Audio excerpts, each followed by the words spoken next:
Hello and welcome to First Impressions. This is a show where we normally look at a brand new album and evaluate it in a lot of different categories. But today we're doing something new. Today we're wrapping up the new year because today it's New Year's Day. So, what we wanted to do was look back on the year that was, look back on the year 2024 and talk about what our best albums were, what our favorite songs were. So, we kind of ranked it top five songs, top five albums. So, Dash, how are you doing today? I'm doing great. Happy New Year to you. Happy New Year.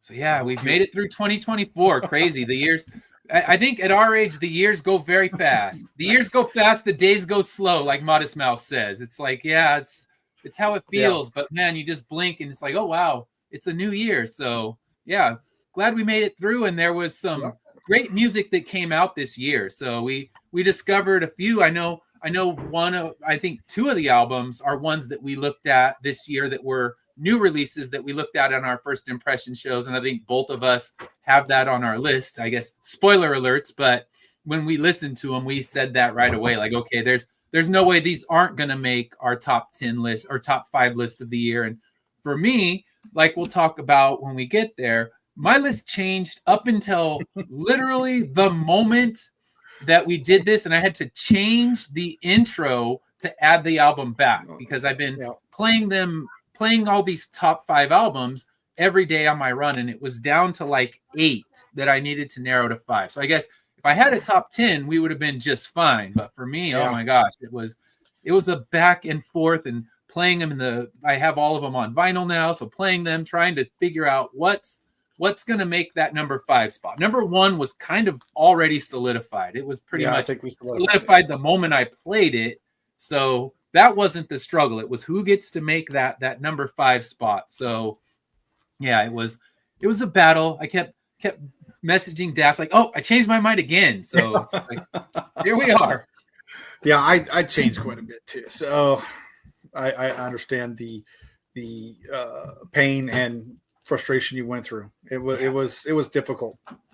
Yeah, but here we are recording, so I can't change my mind again. I am now here for my choices once and for all. So we're going to start it off with the top 5 songs of the year. So these are going to be our favorite songs. Now, I did it in a way where I didn't pick any songs from my top 5 albums, not because they weren't the best songs. And if I had done it more just looking at the songs overall, I think the ones from my top 5 albums would have also dominated my top 5 list. Yeah. But because I was back and forth so much on who and what I was going to pick, I picked songs from the albums that didn't make the cut to go into my top 5 songs, even though, the albums, each one could have filled the list. But I thought, all right, I want to show some love to these great albums that didn't quite make the top 5 by throwing them into my top 5 songs. So makes sense.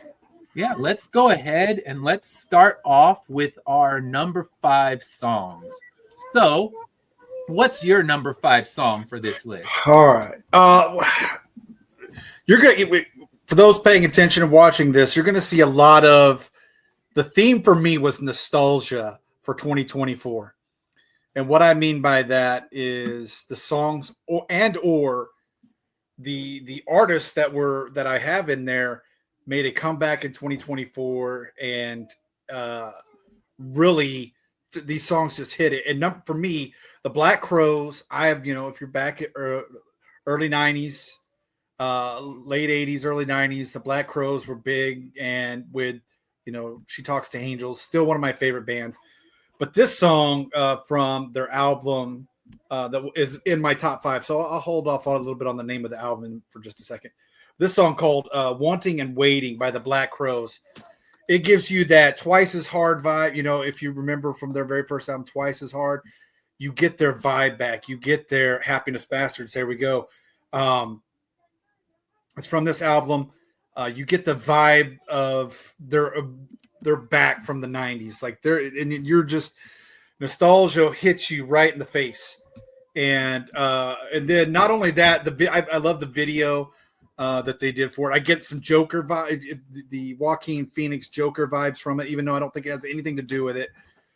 You just the way they're prancing around in there, and it's just awesome. The song is, you know, it's all about wanting and waiting. Is this girl? It's somebody he's, you know, he's got an affection for, and he's gonna wait, you know, wanting and waiting around, and he's gonna be there. And it just, again, it's all nostalgia for me on the song, wanting and waiting. It's classic Black Crowes. It's and again, just like we talked about with Robert Smith and The Cure, the vocals are there. I mean, if he wanted to go back and sing the high notes of "She Talks to Angels," he's going to do it, and I loved every minute of it. So, "Wanting and Waiting" is my number 5. Nice. Yeah, and I actually didn't even know that they had a new album out. It's kind of like you got the Black Crowes back together and you got Oasis back together. The feuding brothers have managed to get back together and record albums. Now, we don't know if Oasis will make it so far as recording an album, because those two generally get in like knockdown brawls, and so did the brothers from the Black Crowes. I mean, they had genuine hate for each other, but they must have a genuine love for the music that they can make together, and of course the gigantic pile of cash that Oasis is about to get doing this tour that they're playing, you know, football stadiums. But you know, they're probably loaded, both bands, because they both recorded during the era where you sold albums, you made tons of cash. So they can't be wanting for money. There has to be that love of the music, and the fact that they're both back and Black Crowes making an album shows that, okay, despite their hatred for each other, the love of the music and what they know they're better together doing, you know, brought this back. So this is one, when you showed it, I hadn't had a chance to listen to it because I've just been constantly looping the 5 from my choices. But now when I'm done, I definitely have to go revisit this, because I love their early material. Yeah, talking about nostalgia and things like that. I love what they did before. I remember going to see them play when they were playing, you know, on their first couple of albums. And my list actually hits a lot of nostalgia as well when it comes down to the songs that I picked, for sure. And my first one is actually a new song from one of my favorite bands, Thursday. So the band Thursday, they're a post-hardcore band that I was just hugely into in college. I went to as many of their shows as I could. I actually met their lead singer I think it was last year, perhaps. No, it was last year at Free Comic Book Day. I went to one of their concerts afterwards. I got permission to use their lyrics on the back of one of my comics. So, you know, he's, you know, one of those people where you've watched him on stage a million times, but when you meet him, he's just as amazing as you would expect. So Jeff Rickley, you know, shout out to him for letting me use the lyrics on the back of my issue 8 of Immortal Era. But they, this year, released their first new song since 2011. So the song is Application for Release from the Dream, and they released it as a 7-inch. I immediately was on the website grabbing my copy of it, and it definitely doesn't disappoint. So it's their first new recording since 2011, but it has all the best of what you expect for Thursday. You have those kind of building, swelling rhythms that just move and move until we get that final scream and explosion that you wait so long to hear. I mean, since 2011, and they're doing the nostalgia tours, playing this album, playing that album, and those are great, but you always want to hear what more do you have to say? What's the new thing you have to say? And a lot of times that's the thing. What they have new to say is just a disappointment, and you don't feel that same connection that you once felt. And that I can, you know, there's plenty of bands, they release new albums and I just kind of shrug like, oh, let me go play the old one again. But this, you know, this is just a song, but from this song, it makes me want more. And I'm hoping that this song eventually leads to a brand new album. And their album that they released in 2011, surprisingly, I've never actually heard it. So that's one I'm thinking might be a great one for our show later on. Look at one of those albums that it got great reviews, it got good buzz, but it just kind of came out after they were so huge. So it's something that I definitely want to look at and, you know, put in one of our lists later on. All right. So nostalgia for both of us on our number 5 pick. All So what right. did you come up with for number 4? All right. All right. Yellowstone fans can go crazy with this one. Or, actor, singer. One of the things I like about certain actors is they can sing. And Luke Grimes is no different. And, I'm country born, country bred, straight in Oklahoma. But, I love all types of music, but country still will be near and dear to my heart. And this, while he's not nostalgic or him per se, the music that he sings takes me back to the 70s and 80s nostalgic songs. And the song I'm talking about is Burn. Excuse me. Burn. And it's, again, I think another theme I might have is the feeling of loss and wanting somebody. That might be another theme that we see throughout my top songs. But Burn is just like one of those old 80s, 70s, 80s classic country songs that you might get from Merle Haggard or from George Strait or anybody like that. But this, it's lyrically, you would think that it's lyrically simplistic, but it's not. It's very deep lyrically as far as that goes, and you're just it's the burn that he feels for the woman that he loves, and that it's a hot love, I guess is the best way to put it. But I mean, let me just give you a snippet of Burn here. It's just let me pull up my notes. He's just warning signs everywhere. I know I'm playing with fire, girl, and I just don't care. I see the flame in your eyes. When I wind up hurt, no, the fault's all mine. So, I mean, this is a guy who is in love, and he sees fire and burn everywhere. And it's deep, and it's a catchy tune. It's not just one of those normal country songs. It is a very catchy.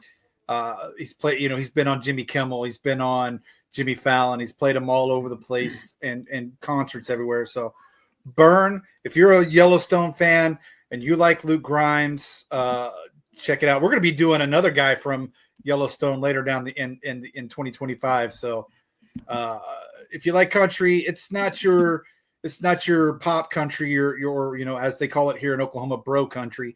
It's country. So that's why I liked it.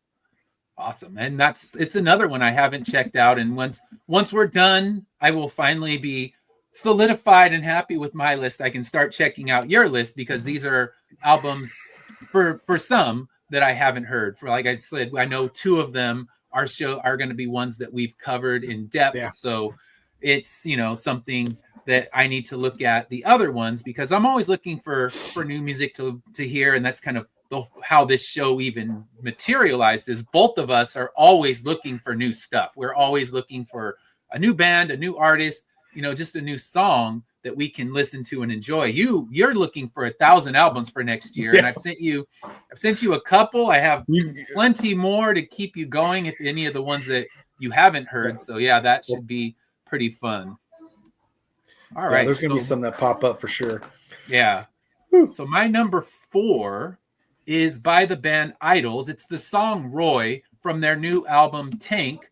And this is another one of those albums that got so close to making the cut. This one was on the list at one point, then it got removed for another one, then it got put back on. So this one nearly made my top 5 cut. And it's one of those songs where I don't even know if I think it's the best song on the album, but it's the one that's always in my head. I'm constantly kind of singing the chorus and just thinking about the rhythm of it, because it's just kind of a simple drum and bass rhythm that just builds until he gets to the chorus. And it's just him begging for a woman back. So Joe Talbot, the singer of Idols, he's, he'll go from a whisper to a growl on any given song. And this one is one of those ones where the growl comes back when he's just like, baby, baby, baby, like, just take me back. And he's talking about all the things that he would do. And that's just kind of the slow build. I'll do this, I'll do that, whatever it takes to get her back. And, it's one of those things where you can feel that he probably doesn't get her back, but he is just begging with every fiber of his being to get this woman back. And it's the one that's it's just always stuck in my head. And I was happy because they don't often play it live, but the one show that I did go to, they played it. So I was happy to hear that one. And that show was fun too, because I took my 14-year-old daughter to it because she got into this band from their song. They have a song called Never Fight a Man with a Perm, and she got hooked on that song. And sounds like a good song to get hooked to.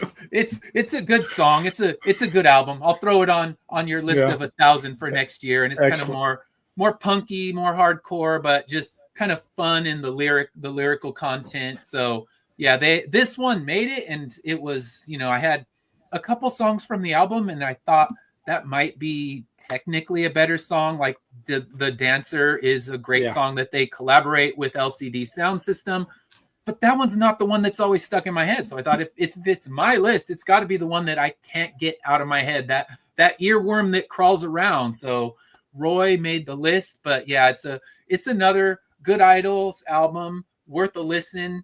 I wouldn't put it on my top Idols album. A top Idols album would have made probably the top 3 without any difficulty. But this one, it was so close to cracking that top 5, but just couldn't quite hit the spot. But yeah, definitely worth listening to regardless. All right, so we're moving into our number 3 song. Excellent. Well, this one's no stranger to you or I. This comes off one of the very first albums that we started the show with and a review with, and that's from The Cure and Alone. And my goodness, Alone, we talked about it back then. We'll talk about it now. This is one of those songs that not only sticks with you, it's not like a upbeat song, but it's one that it just holds you. You can still sing it. You can feel each and every word in this song. Yeah. Like it has each and every word means something, not only to Robert Smith, but to even the listener. I guarantee it. If you didn't listen to this album after we reviewed it, you really need to go and review it and listen to it, because it's such a fantastic album. And but Alone, again, and the birds falling out of the skies and the words falling out of our minds, and here is to love, to all the love falling out of our lives, hopes and dreams are gone, the end of every song. I mean, again, for me, songs have to hit deep, just like you said. If it's one you sing all the time, or if it's one that it's in your head all the time. And this one is one of the best. And here you go. Yeah. The Cure. It starts off the album, but man, it's just one that I can't say no more because we already talked about it, but I love it. Yeah.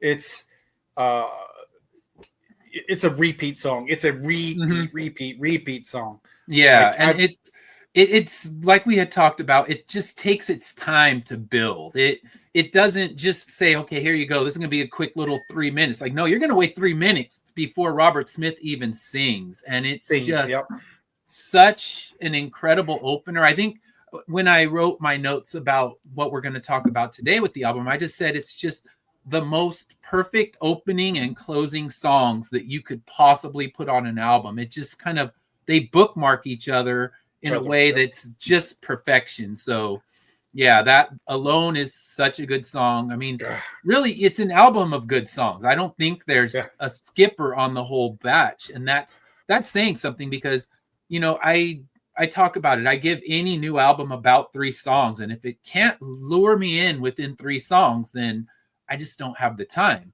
And this one, I mean, I was within 30 seconds. I'm like, ooh, this is something right here. This one's going to be an album that just goes on infinite repeat. And not just this year. Well, I'll think about it. It's, with a lot of late album releases, if I reach for that, if I'm going to my Cure section in my collection, am I going to reach for this one or one of the older ones? And I think this one will be one of my top ones that I reach for, above even some of their great 80s content. And the minute you just lay the needle down, the song, it has you. I mean, like you said, it's not even 30 seconds. It's probably 5 seconds into the song. That this song is going to be one you listen to over and over again because yeah. it's just opens, bing, and you're just like, all right, I'm here. I got I'm you, hooked. Robert. You got I'm me. hooked. Yeah, exactly. So yes, I'm 100% with you on that one. So that one honestly would have easily made the top 5 if I didn't kind of change the rules to make it where I wanted to highlight the ones that didn't quite make the cut. But this one and In Song would have both made that cut because they're both just, I mean, honestly, I could have had my top 5 be all songs from this album, and it wouldn't have been wrong. The list would have still been true and accurate. So that's what I was getting ready to say. Yeah, every song in my top 5 could have literally come from this album, and I would not have been upset. Mm-hmm. So for my number 3, kind of going back to that nostalgia as well, it's a new song by Sunny Day Real Estate. So Sunny Day Real Estate is one of my favorite bands of all time. They put out their first album it was either late 90s or early 2000s, and that was Diary. And I was just hooked. I mean, they didn't play California for their first run through when they were a band before they broke up. And the first time they announced a date in California, it was in San Francisco. And I was like, I don't care if it's a 6-hour drive. I'm going to make sure that I'm at this show. So this is a band that I was completely obsessed with and still love their material. I saw them twice this year. They're one of those bands, whenever they play, I make sure I'm there. And they did a re-recording of their album Diary. And that's not something I'm really into. I want to let the original album speak for itself. But on this new re-recording, they slipped in a brand new song. And that song is Novum Vitus. And that was, a welcome surprise. And it's actually a really incredibly good song, which kind of came out of nowhere. It just, here, we're going to throw this on as kind of an extra. And it's a 7-minute kind of sweeping epic that feels like the era from their album, How It Feels to Be Something On. And that, a lot of people love the first 2 albums that are more punky. This one, definitely more melodic, and Novum Vitus would fit right in on that album. So yeah, I loved it when I heard this song. When they played it live, it was just as good live as it is on the album. And it was just something that really hooked me in. And another thing, like the Thursday one, something that I'm truly hoping that they bring back to play on, a full album with. Here, this could be a great opener for a full new album. Hopefully it's not just a one-off and they recorded it and that's it, because they're another band that breaks up all the time because I don't think they like each other much, but they know that they're best when they're making music, and they've all done solo things. But my hope is that we see more from Sunny Day Real Estate and not just a little one-off, because this song definitely leaves you hungry for more. So that's my number 3. Very good. Yeah. All right. So what's your number 2 pick? Yeah, it's definitely worth a listen. Yeah. My number 2, again, you can't have country without George Strait. Plain and simple. And on this song, you get Chris Stapleton to join along with him, coming from a really great album. But this is what my wife would think is typical country. The twang, but it's about honky tonks, and you can never go wrong with a song about honky tonks, and especially making the Honky Tonk Hall of Fame. And that's the name of the song, Honky Tonk Hall of Fame. Cowboys and Dreamers. Oh man, if you're a country fan, or just a straight, if you like George Strait, if you just like casual country, this is the album for you. But Honky Tonk Hall of Fame, this is a dancing song. If you're a 2-stepper, get out there, dance to this song. It's an earworm. It gets in there, and it just it's all about breaking up with a woman, and he's going to make, because he spends all his times at the honky tonks. He's going to make the Hall of Fame because he's there all the time, and just fun song, very fast, very upbeat, but him and Chris Stapleton sound like Willie Nelson and Merle Haggard together doing a duet, and that's what brings me back to that nostalgia, and just, it's a perfect country and western song. And it just, again, if you're a dancer, you like country music, this is the one. Some of the, it's just like, well, if I go down in history, I owe it all to this misery from all the lies that you told me and this poor old heart you broke. I mean, it just starts off like every country and Western song does, but it's perfect. It's the perfect honky tonk song. And it, in the lines of Toby Keith, I Love This Bar, and Honky Tonk, the Honky Tonk Bar Association by Garth Brooks. All of these songs bring up the honky tonks, and that's why it was a good song. It was probably the best George Strait song of the year, and one that I've heard in quite some time of George Strait. Awesome. Yeah. And that's, I think when you're talking about the different types of country, it would be that bro country that doesn't appeal to me at all. Yeah. Or that super, like, it's basically like pop country. It's a pop song with a little twang, and that doesn't really grab me. But yeah, when you're talking about kind of that old school, because I remember, listening to that kind of stuff when I was younger. I think I'm like Hank Williams Jr., that kind of era. That's what I would listen to. Old Johnny Cash, that's the stuff. And then the poppy stuff, like I don't listen to regular pop music. I don't need to listen to country pop music. Yeah. So it would be the kind of thing that would throw me off. But yeah, this one definitely has my interest. It's one that all these albums that are on your list, I'm definitely going to add to my Spotify. And it's like, all right, there we go. Tomorrow's run. Check out some new stuff. See how it, see how it grabs me. That's exactly why these two albums are, because of the way that they fit into the old country. I probably haven't had a real good country album on my top 5 or 10 in years. We're talking years. So yeah, it was fine. Yeah. It was nice to see some country make it back in there. Yeah, that's great. All right. So my number 2 is this. This is the album that was honestly my flip-flop album. It's been on the list and removed from the list. And it's the song Sometimes by the band Mannequin Pussy. This album was so close to getting the list. And it's just got this kind of great grungy pop sound that you could have put on any album in the 90s from like Veruca Salt or The Breeders or something like that. And it would have felt right at home. And this album, I mean, I can't say enough about the album. Like I said, it didn't quite make the cut, but it is a spectacular album. It's got pop, it's got punk, it's got power ballads. It's about, it's longing, lusting, just that deep love and that deep loss. You feel that all. And the song Sometimes is more of a celebration. It's a celebration of love and happiness. And the album, like I said, it kind of goes through the whole spectrum.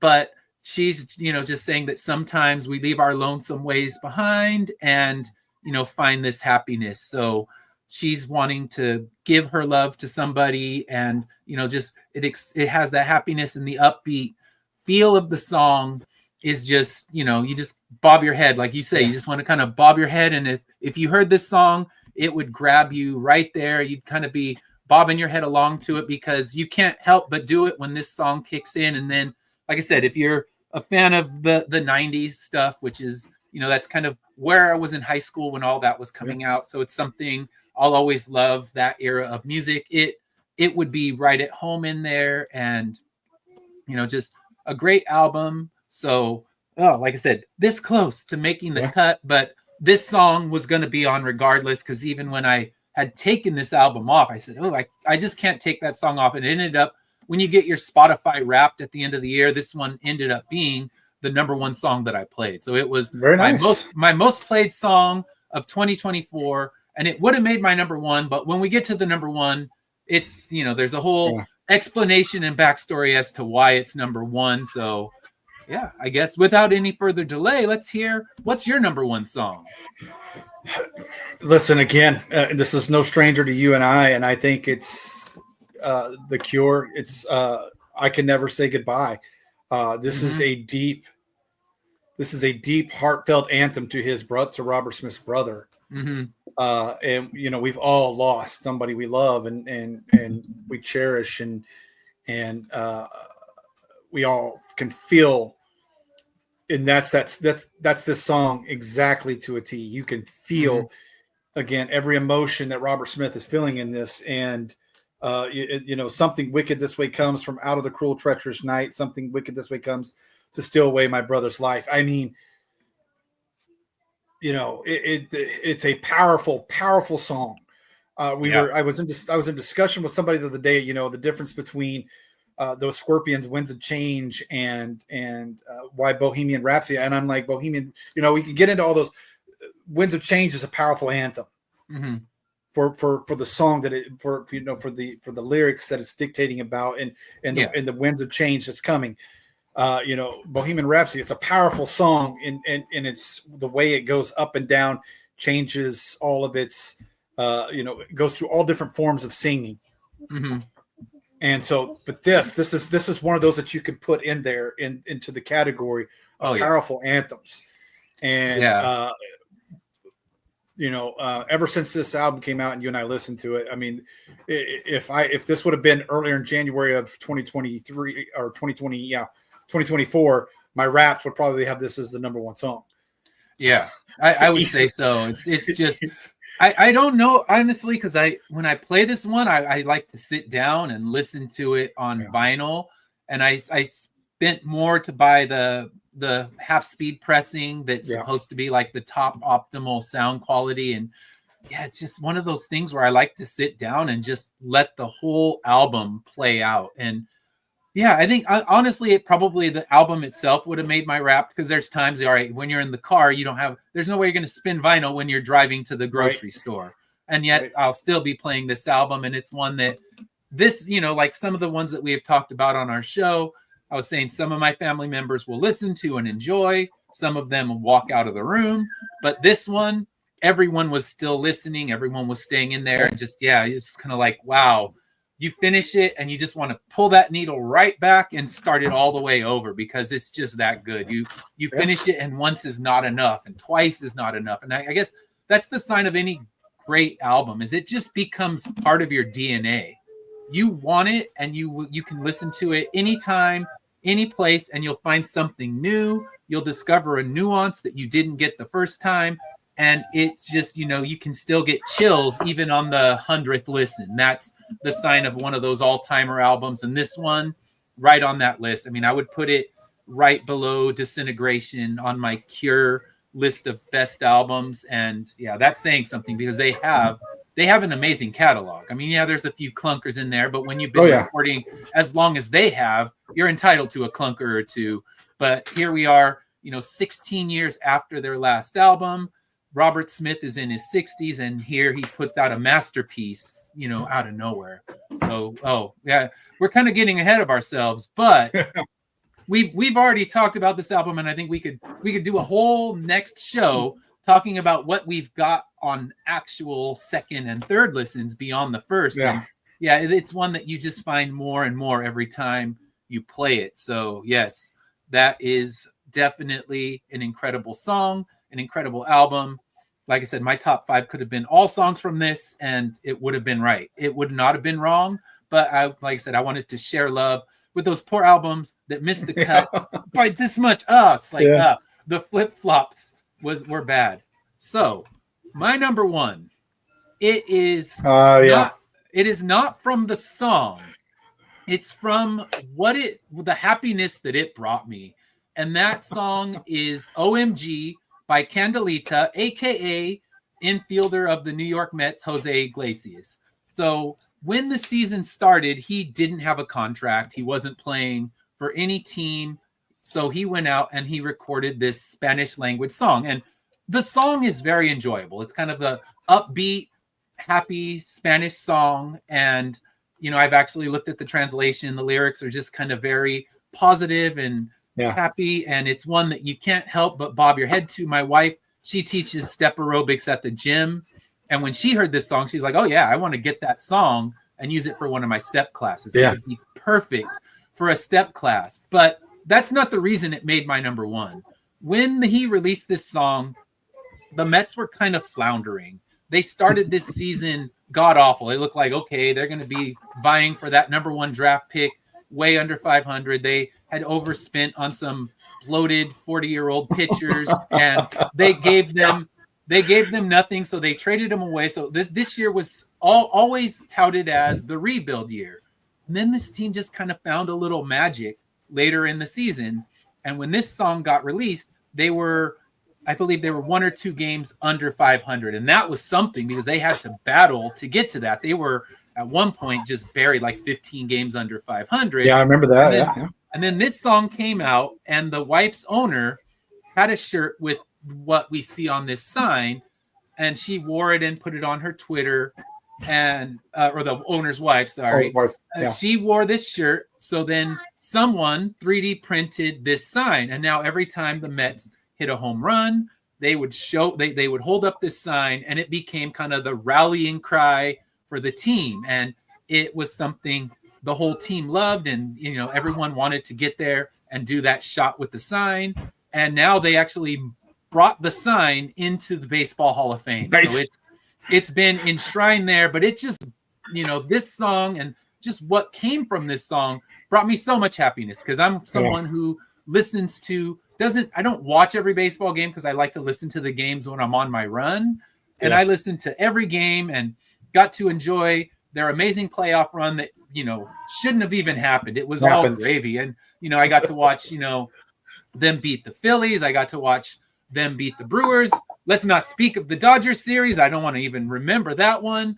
But it was one of those things where it was such a fun season and such an unexpected season. And this song was kind of the soundtrack to what was such a fun ride for me and for every Mets fan. So it makes my number one, not because it's my favorite song. It wouldn't have made the top 10 of my favorite songs of the year, but what it represents, that makes my number one, because just an enjoyable season of baseball or football, whatever sport you love. When your team does well, it just brings infinite happiness into your life. If you're a diehard sports fan, it can bring the sorrow too. But this year, Dodgers series aside, this was a great ride. And this song kind of it's the background of every happy moment the Mets had this year, once they stopped being terrible. And there's also Grimace, but there's no Grimace song. Yeah. Cause the Mets had this sign and Grimace as kind of these weird mascots to a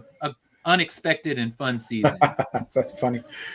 Yeah. That's the best thing about music. There's no rules. There's no rules as to why it has to be your number one song. There's no rules as to why it could be the best song in the world, and it could be last on your list. There's no rules, and that's what I love about music. Mm-hmm. And it taking us, that means something to you. That's why I like that. That's why I like that. That's your number one song, because it does mean something to you, and I love that. Yeah. So that one, it made the number one, and at first, actually, that one kind of like my number one album. There was never any doubt, because it's what it brought and what it means to any Mets fan who was out there watching this season. And I'm in LA. I'm in the LA area, so I was way outnumbered, and no one wanted to hear my happiness. They wanted to see me suffer, and they eventually got their wish. So that's awesome. All right, so now we're going to start digging into our top 5 albums, and it sounds like we're going to see some of the songs, some of the full album descriptions from what you were talking about. So let's just start with number 5. What's your number 5 best album of the year? And that's the Black Crowes, the Happiness Bastards. Again, everything made it because of nostalgia, and even the critics love this one. It's sitting anywhere from 7 out of 10 to 4.5, 5 stars on some, depending on where you look at. It was critically accepted. They're back, just like you talked about. The brothers were fighting, but they found a way to come back together and make music that they used to make. Mm-hmm. And that's what makes this album so good. It's just so good. I mean, and as far as the year-end list, it's all out of the 75 best albums of 2024. It ranked 43 on Mojo, if you want to go by that. If you want to, but to me, it ranks in top 5. So, and again, I have probably more connection than some of the the people listening nowadays do. Yeah. But there's awesome songs on it. I love Cross Your Fingers. I love Wanting and Waiting, just like we talked about. There's a great song with a country singer. I love collaborations. Mm-hmm. I think when you can, you get those cross genre collaborations. I think they can make beautiful music together. Wilted Rose featuring country singer Lainey Wilson, fantastic song. Bleed It Dry, Follow the Moon, Kindred Friend, all great songs to me. You know, somebody might listen and every one of those they might, that's a horrible song. They're good to me. I just think it brings you back to the roots of who the Black Crowes were, you know, and that's what I think we're kind of hoping, like we talked about with Oasis. I think we're kind of hoping to get back to the roots of Oasis and see if they can coexist and make the same kind of music that they love. And that's what I got with Black Crowes. And they might have aged, but their voices are, you know, just so good. It hasn't, they didn't miss a beat. I don't feel like they missed a beat at all. Yeah, it's incredible to think, because there was a point in time where, much like the Oasis brothers, they didn't speak to each other. That's the Robinson brothers. We have the Gallagher brothers that didn't speak. I mean, and the Gallagher brothers were just ripping on each other on social media. It's one of those things where I truly never thought that they would get back together, because they're loaded with money. They don't need that. But can they even finish a tour is my question. I mean, they got tons of money on the tables. I think they have to just suck it up, even if they want to punch each other backstage after every show. Do your thing. But you just sold out the Rose Bowl for 2 nights.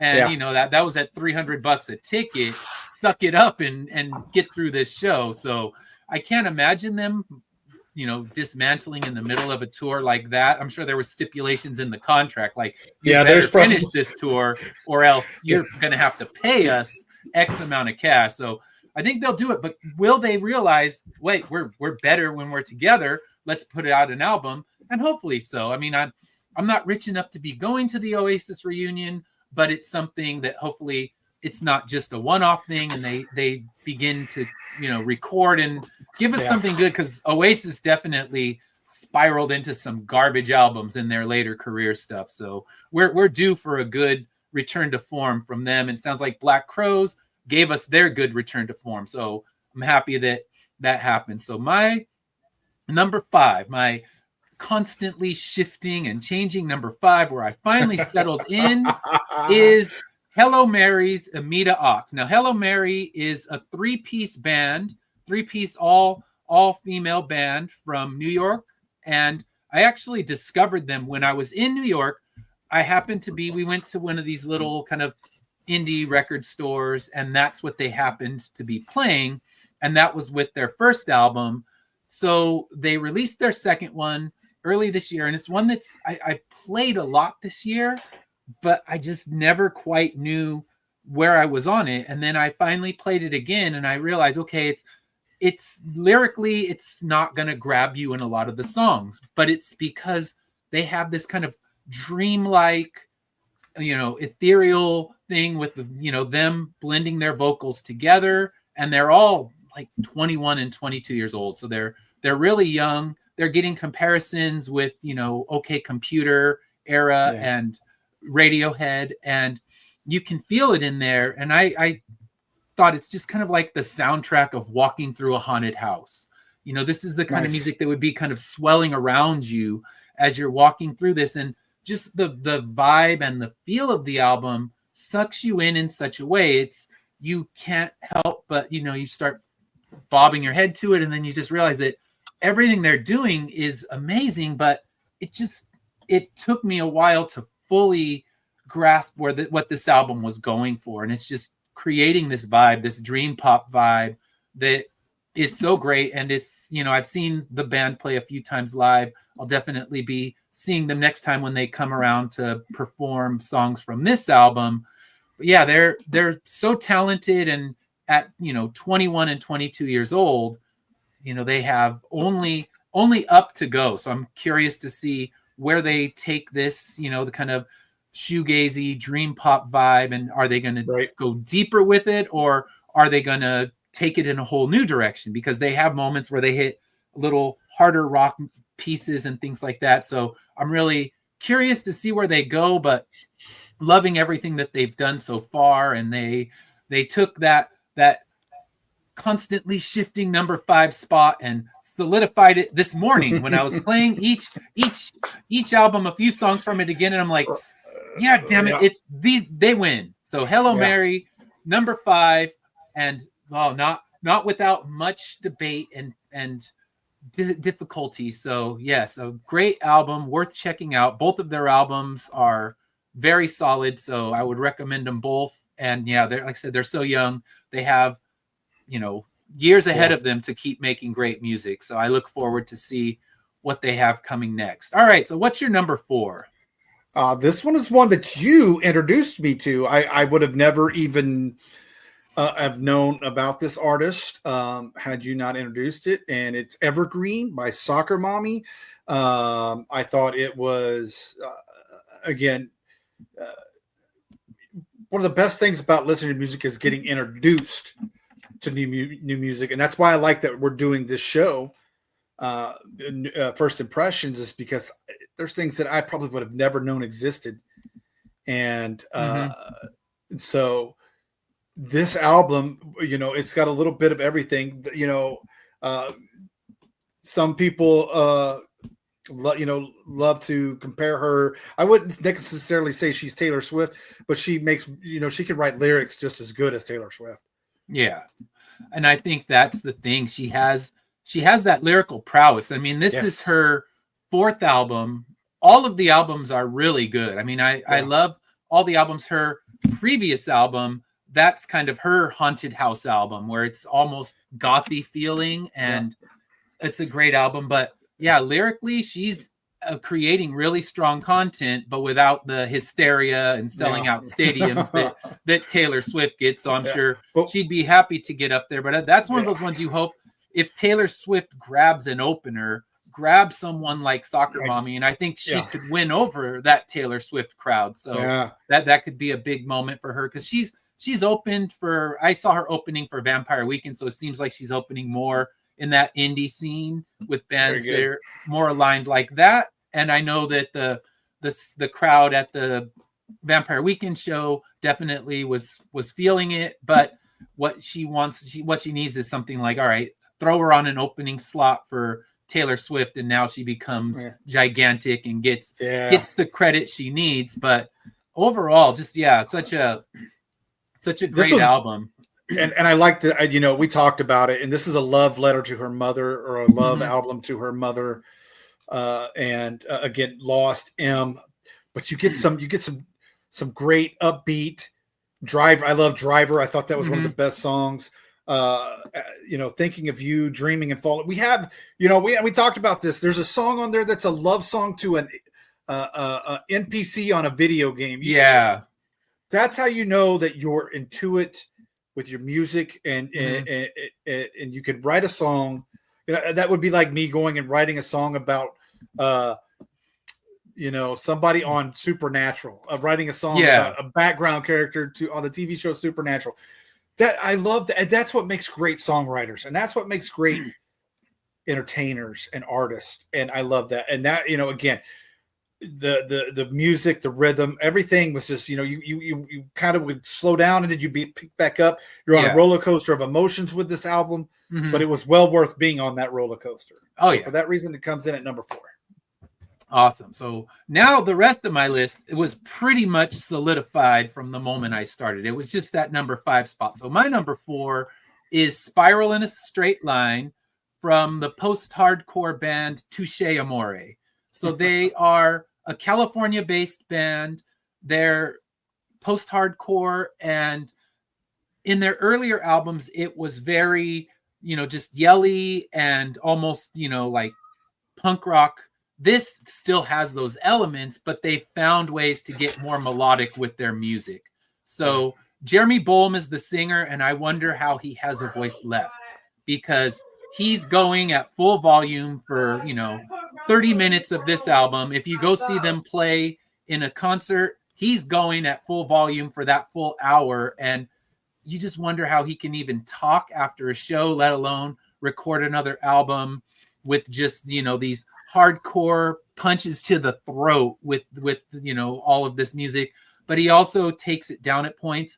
the closer is Goodbye for Now, and it has Julian Baker from the band Boy Genius, and that's this really great group that has Phoebe Bridgers also in there, and he brings her in for the final song, which is kind of a love song where they sing together, and it's 31 minutes, but it's just a wild ride for those full 31 minutes. You got your melodic punk, you have your more ballady stuff, and just another great album from a band that when they put out a release, I don't think about it. I just hit that pre-order button and get it right from the band's website, because I can trust that what they've done in the past, I know they're going to keep bringing great stuff, and they haven't let me down yet. So this one, definitely worth checking out. And yeah, let's hear, what is your number 3? My number 3, though the one of its songs was number 2, the album that comes in at number 3 is George Strait, Cowboys and Dreamers. Again, it did so well, and it makes all of the Billboard charts, topping out at number 14, I think, or debuted at number 14 on one, and number 6 on the Billboard Top Country. Of course, George Strait's always going to debut very high, no matter what album that he does. I just thought it was really good. It's lots of, again, it's a lot of feels like to me the old nostalgic country. There's no bro, there's no pop. I love Three Drinks Behind. We talked about the Honky Tonk Hall of Fame, The Little Things, the book, just all songs that mean, if you're a George Strait fan, you'll know what they mean. They're so enriched. They're country. They are country. And that's what that's the one thing that you can say that's constant about George, is he's never changed his style. He's not the smoking lights guy. He's not the running around on stage, and still can win. He could stand there in the middle of the stage, sing a song at the microphone, and still win Entertainer of the Year. That's what you love, because he can still sing, and he can still put on a show, and to be going since the 70s. Yeah. It's an amazing career for George Strait, and he's never changed. And I love that about him. And this is a great song. This ends with The Journey of Your Life. I highly recommend anybody going and listen to that song. Very, very, very short album for the most part, 45 minutes roughly ish. But it opens great, ends great. If this was one that we had done together, this was one of those ones that would be no skips. It's on repeat all the time. If this was one of our first impressions. It's just George. It's just George, and it's lyrically, it's so good. George Strait very rarely writes any of his own, so he always gives up and coming songwriters a shot, and you get to see the talent of those songwriters. But yeah, it's just one of those albums. There's a reason he makes my country, or at my Christmas top 5 albums. There's a reason he makes my country. There's a reason he makes my top albums almost all the time. I love George Strait, and it just wouldn't be, I feel like it just wouldn't be a top 5 without him. But this is an album that can take you back nostalgic wise, and he's never changed, and I love it. Yeah. 72 and still out there doing his thing. I mean, we have a couple of our artists that we're talking about have been out there since the 70s, making great music, and there's a reason that people will flock to new releases from singers like him, is they know it's dependable. They know he's not going to, this isn't going to be his EDM techno try. He's not going to keep trying new things. I think of bands like the Bee Gees that constantly change their style because they couldn't, they wanted to be hip and new. And it's kind of like, you know what, just be you.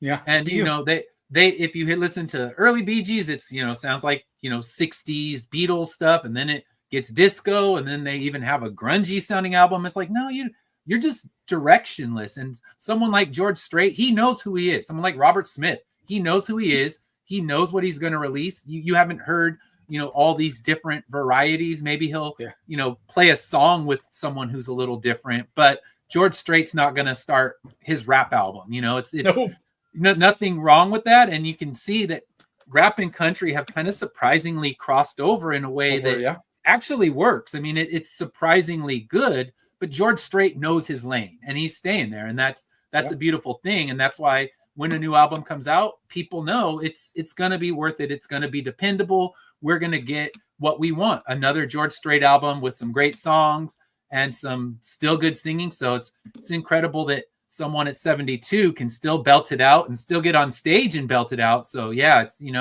just shows that you never have to fully retire. Just you keep doing your thing and you will be living the happy life. So yeah, that is an album I definitely will be checking out. I haven't heard it yet, but I will be on that one once I'm done with this show. So my number 3 goes back to your number 4, and that's Evergreen from Soccer Mommy. I love this album. I think of it almost like a concept album of loss and eventually kind of learning to, it's not get over it, but learning to live with the loss in a way of knowing that acceptance is there. Like, I can't get her back. And she thinks about the things she should have said, the things she should have done. And now all of that is too late. But in the end, the name of the album, Evergreen, her mom's memory lives evergreen in her mind. And she's come to that acceptance of, yes, I'm not going to get her back. She's someone that is out of my life, but all of those memories are something that are going to live and be cherished. And you have The Cure doing the same thing when he's talking about the loss of his brother, but he's kind of living that loss in real time. And we don't see that loss in real time. There is an album on one of her previous albums where it's more the real time when she finds out her mom has cancer. And then this album is the aftermath of that, when her mom didn't survive the cancer that she was the cancer that she got.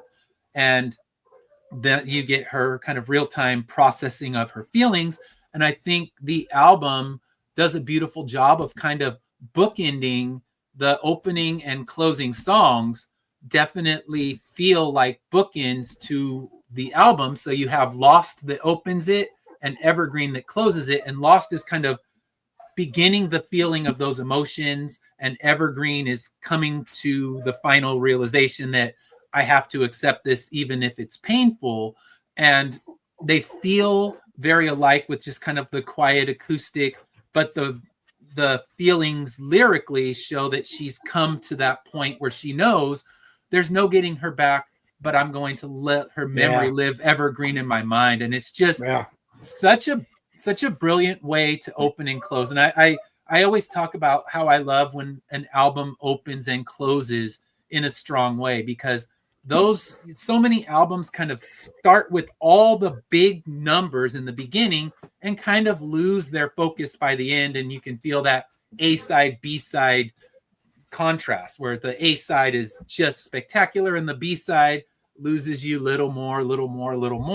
And this one doesn't do that. By the end of the B-side, you're just like, oh man, you just took me on a ride. You took me on a journey of your emotions. And anyone who's in that same place can, grow and learn from what she's singing about, because like we said in our show, she's the artist. She can say it way better than us. And, that's why it's a beautiful thing, because when a great artist releases an album like this, it's something that can resonate with people for an eternity. You can always look to this album because loss is always going to be there. It's an inevitable part of life, but she can help you process it through her own pain and through her own emotions. So a beautiful album, and made both our lists. So yeah, what can you say?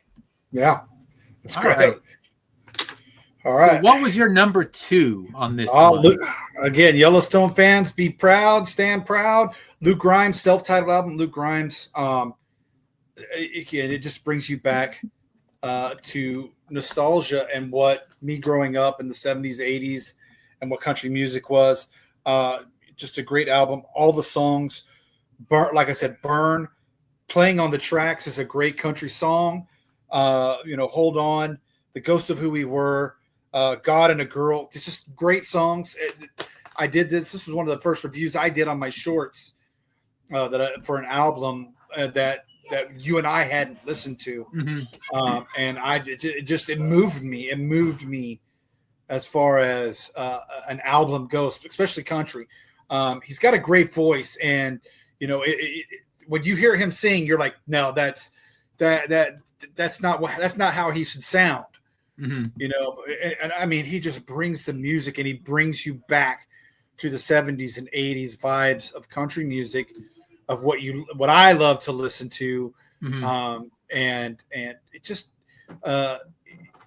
again, like I said at the beginning, I like when you have crossovers and you have actors who sing. Some people get mad about that. I like when you can dual thing and sing and act, and I love when you can do that. And Luke's no different. I just think this is a fantastic album. If you've never listened to the old country, start with this album. It'll give you vibes, and then just go hit the old country, and you'll see what I mean, because you'll enjoy every song. Man, I was just the comments I was getting alone on this review. Everybody's in agreements that it's just a beautiful country album.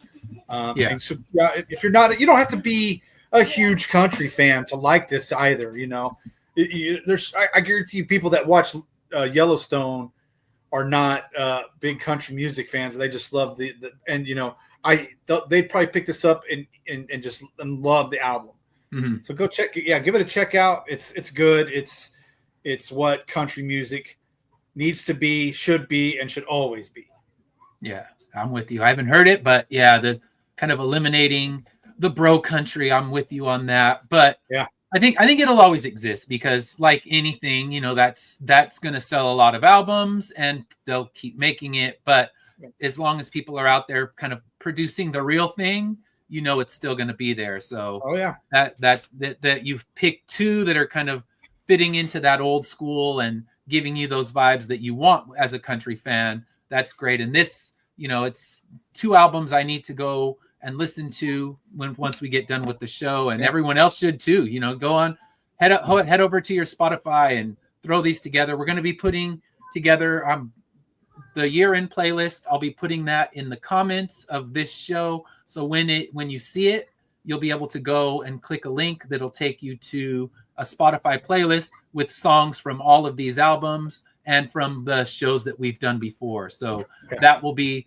up there and live, and definitely check it out, because we've been talking about albums for the last few months, and we've had favorite songs. So all of those are going to be in there. So head over, check out that Spotify playlist. The link to that is going to be in the description, and you can hear what he's talking about, and I can too, since this album is new to me. I can play that playlist and hear what's good about it. So my number 2 was a surprising pick for me, because this album, Jack White's No Name, which you wouldn't know by the cover, just looks like blue splatter. But honestly, the last few Jack White albums have left me pretty cold. I mean, he's trying to rap, and no one wants to hear Jack White rapping. I mean, maybe you do, and if you do, more power to you. If that's your thing, then I apologize for offending you. And you're like, Jack White is a great rapper, but no, he was just kind of spiraling into a messy territory where I wasn't really enjoying it. I would still go see his shows, because he's going to play White Stripe songs, he's going to play Raconteur songs, and you just look for the moments like, okay, great, it's P break moment. He's playing one of the songs from the new album, but this new album, from the moment the opening riff was playing, I knew that this was going to be a little bit different. So it's Old Scratch Blues opens the album, and the opening riff is just like, oh, damn, he's back. He means this again.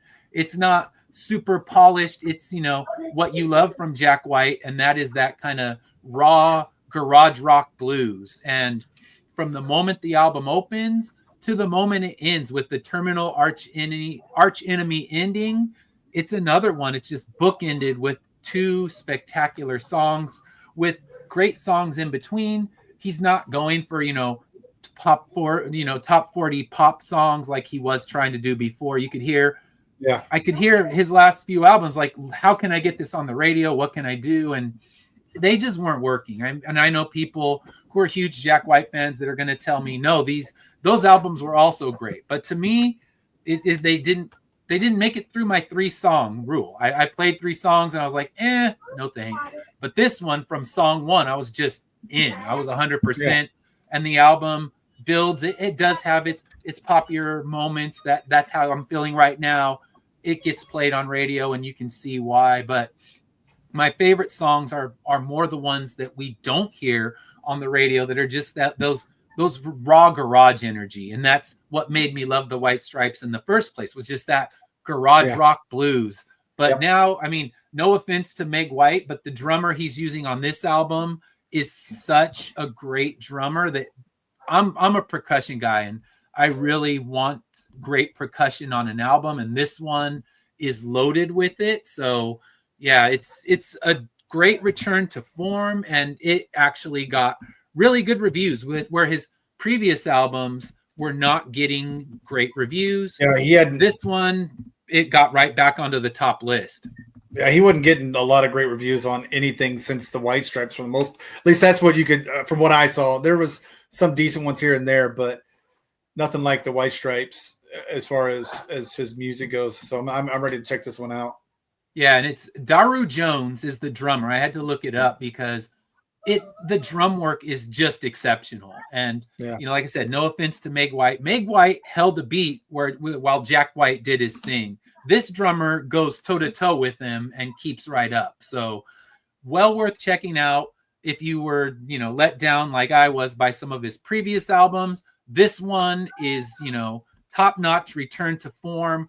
I'd say I like it better than even the last White Stripes album, Icky Thump. It's that good. I mean, it's surprisingly, I would have never thought after, one mediocre release after the next that I'd be loving another Jack White album, but he came back and released another amazing album. So that takes us to our shared pick. We can kind of talk about it together.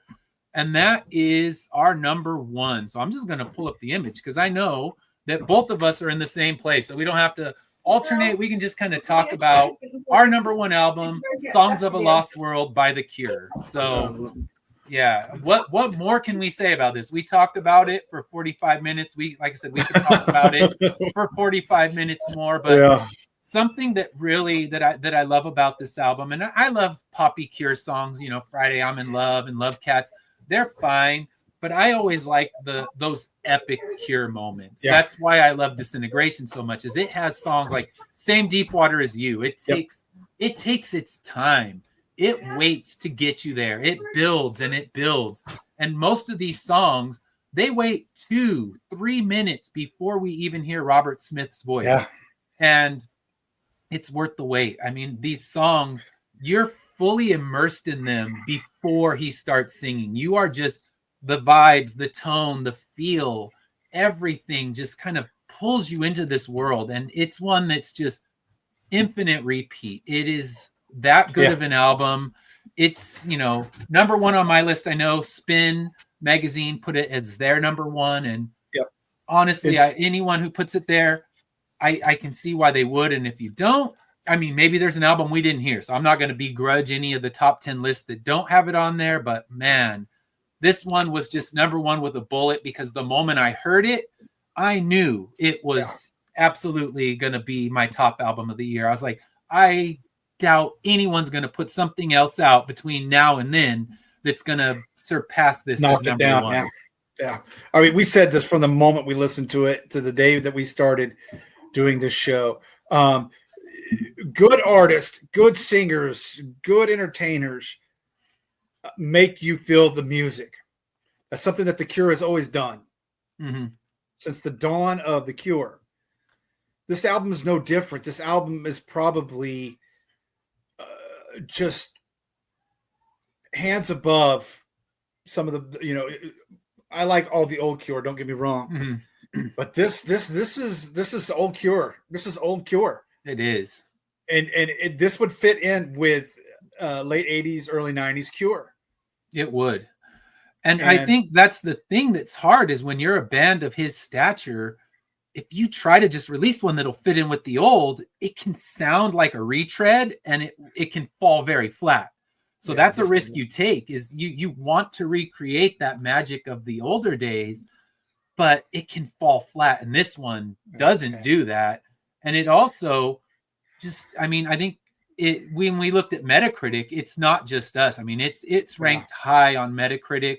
It's got top reviews from almost every publication, and even Pitchfork, which Pitchfork can be pretty nasty, especially when it's these kind of retread albums, and even they gave it a really strong review. So it's something amazing that, now, of course, he's going to release another album, who hopefully not 16 years from now, because he's already 65, and that's that's a long stretch. But can he outdo himself again? It makes you wonder, because this album took 16 years to make, but as he's aged, a lot of these themes that have always been in Cure songs, like, the songs that we're talking about, death and dying and aging, when he was writing them at 20 and 30, you're like, all right, man, you'll be fine. You got plenty of years. But when you're writing them at 65 and you're staring at the end and you're looking at things like, why aren't things like I remember? And I just think about that, like, man, that is the truth, because you drive through a town and you're like, that used to be a this and that used to be a that. And where are these places that I loved? Where are these places that I know? And you watch your world changing, and it's just, it hits hard. And the older you get, the harder it hits. And for Robert Smith, it's hitting hard now, because here he is on the second half of his life, not, in your early 20s. He can still sing those songs about death and dying, and they're still great songs, and they still hold up. But, now it looks and feels a lot different. But the one thing that doesn't feel different is his voice. I mean, it's as crisp as it ever was.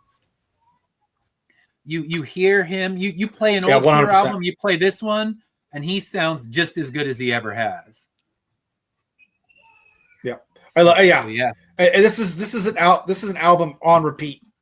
Like I said, if this had come out in January 2024, I guarantee you my Spotify would have this as my number one album. And probably every song would be in the my top songs, because that's how good that album is.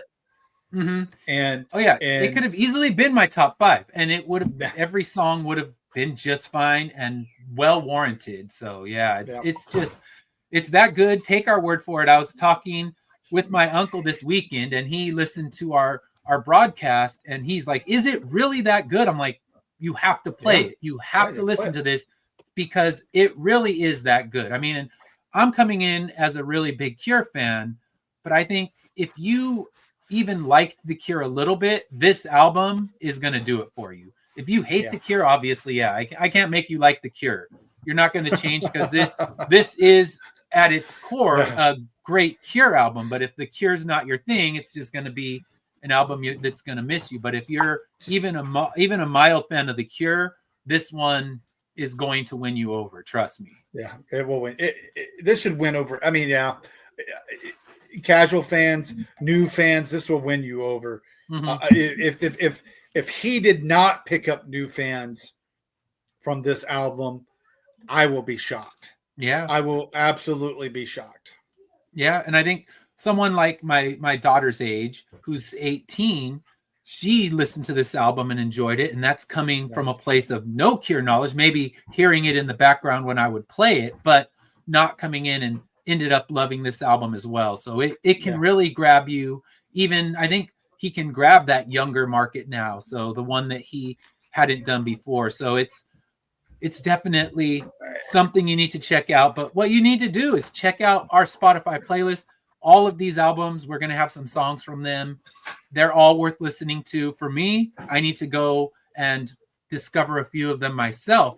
So there it is. Our top 5 albums and top 5 songs of 2024. So next week, we go back to our regular format, and that is going in blind, listening to an album that we have never heard before for the first time, talking about it and making our impressions. And our album is the new album that actually came out in 2024. And honestly, I don't know how I missed this one, but next week that gives us a chance to talk about it. And it is No Name by Godspeed You Black Emperor. another band from Canada. So yeah, Chuck, who was on our last show, he said he's going to tune in because this is a Canadian band that's been recording for over 30 years that most people in the general public have no idea who they are.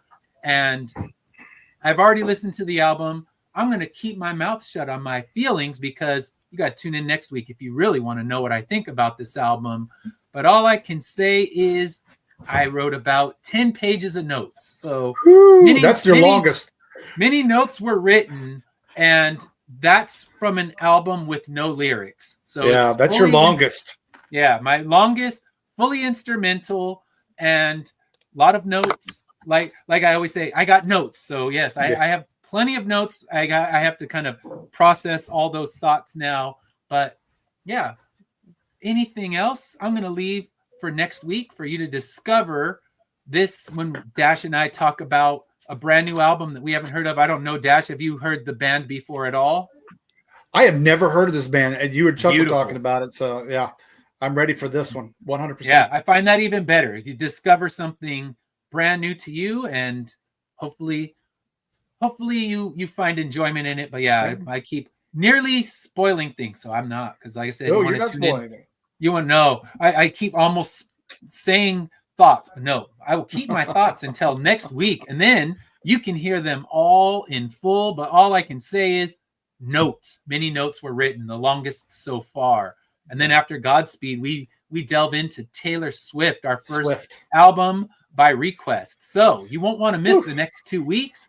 And thank you for tuning in today. Thank you for tuning in this year as we've been kind of starting this new show.